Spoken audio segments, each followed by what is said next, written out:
Good evening, visitors. Welcome to the Australian War Memorial's last post ceremony. My name is Chris Weidenbar, and joining us today from the Royal Australian Navy is Warrant Officer Nikolai Rofe. We welcome the veterans who have served, those that are still serving, and the families that love and support them. We acknowledge the members of RSL and Services Clubs Association, RSL Victoria, and RSL Queensland who are watching the broadcast of this ceremony across Australia. During this evening's ceremony, wreaths will be laid at the base of the pool of reflection by visitors to the memorial. I now invite all who are able to please stand and join in singing the national anthem.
Thank you.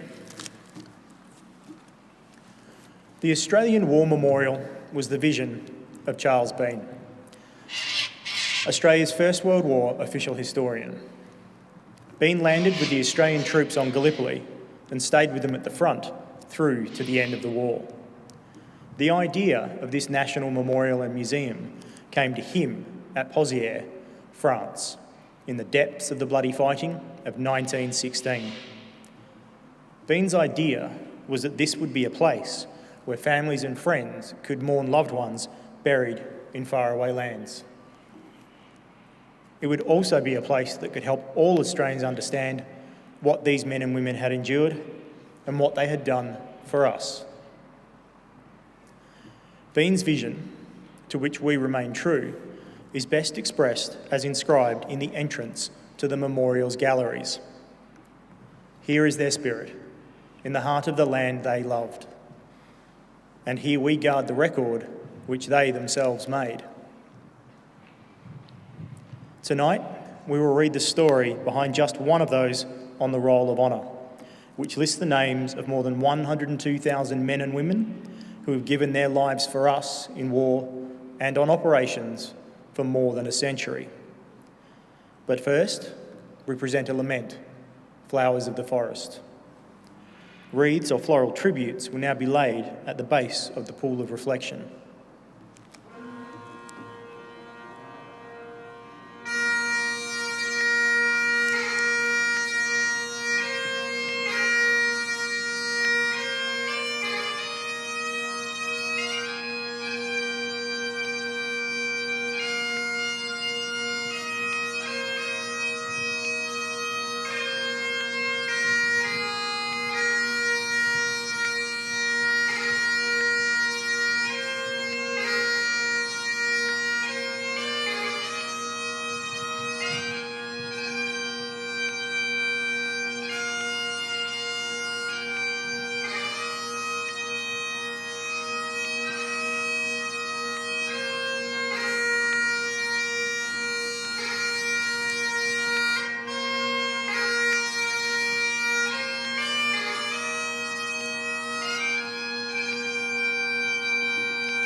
Today, we remember and pay tribute to Private William James Blake. William Blake was born in Greens Creek, Victoria, on the 2nd of February 1914, the son of Catherine and John Thomas Blake. Known as Billy, he went on to work as a rabbit grader.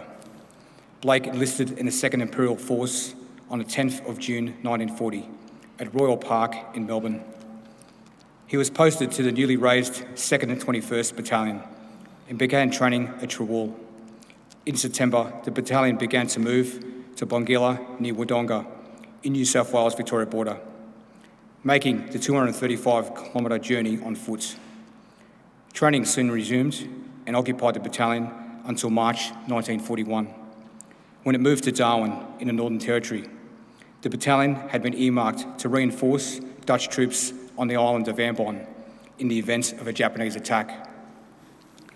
Although military sense dictated the battalion should be deployed as early as possible to prepare defences and train in the conditions in which it would fight, it was thought to be premature deployments might provoke Japanese action. So the men were held in Darwin until Japanese intentions were clear. The 2nd 21st began arriving in Darwin in early April. Its 9-month stay was not a happy one, and the primitive amenities, isolation and mundane garrison duties lowered morale. Operational training continued, but was impeded by a shortage of equipment, supplies and ammunition. On the 8th of December, news of the long-expected Japanese attacks arrived, and 5 days later, the battalion was on its way to Ambon to join elements of the 18th Anti-Tank Battery, the 2nd 11th Field Company, the 2nd 12th Field Ambulance, and other supporting troops to form Gull Force. The commanding officer of Blake's battalion, Lieutenant Colonel Leonard Roach, despaired at the situation.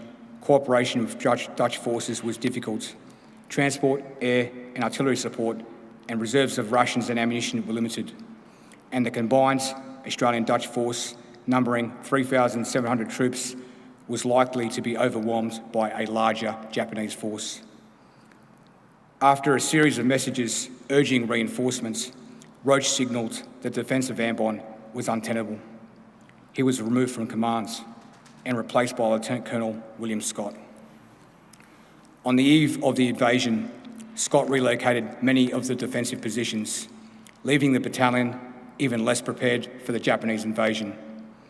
3 battalions of Japanese infantry and a battalion of Marines landed on the night of the 30th of January 1942.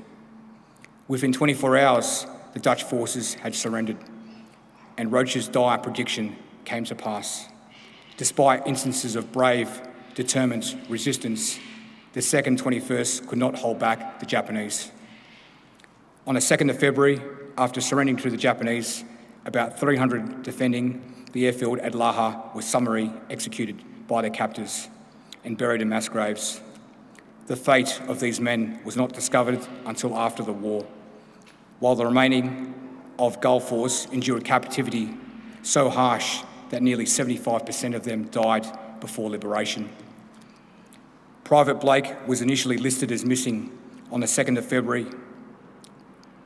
His sister placed notices in newspapers asking for members of the 2nd 21st Battalion who might have information about him.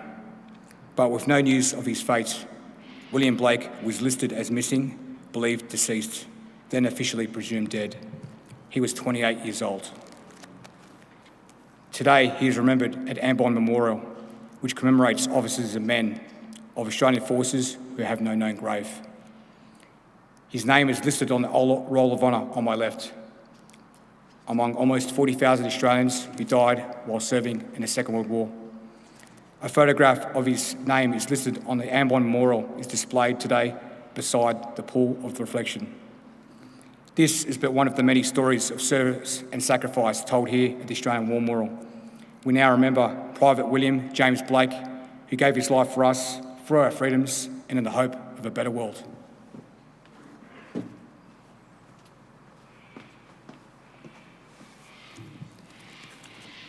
Please stand for the reading of the Ode and the sounding of the last post.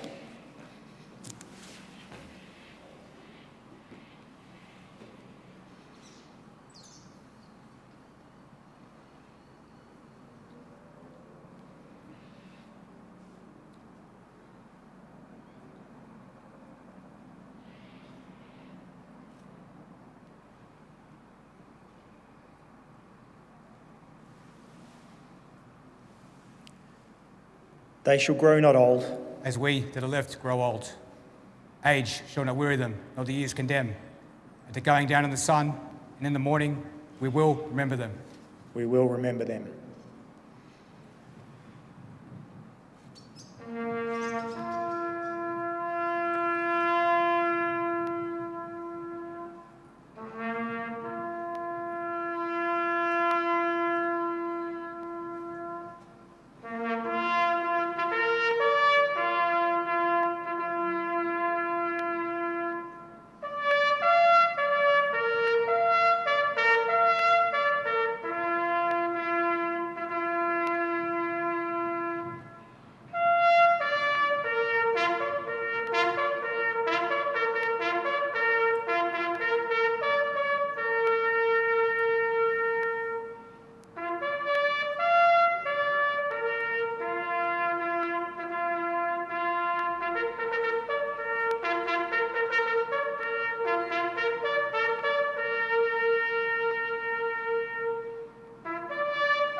Lest we forget. Lest we forget.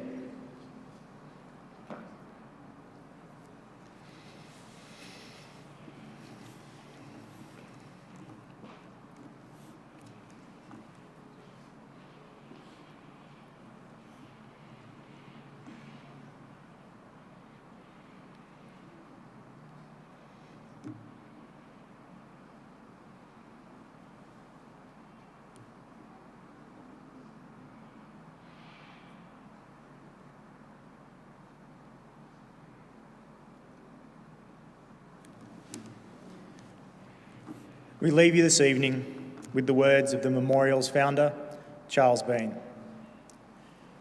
Many a man lying out there at Poziere or in the low scrub at Gallipoli, with his poor, tired senses barely working through the fever of his brain, has thought in his last moments, well, it's over. But in Australia, they will be proud of this. Ladies and gentlemen, girls and boys, that concludes the last post ceremony. We thank you for visiting the Australian War Memorial and wish you all a very good evening.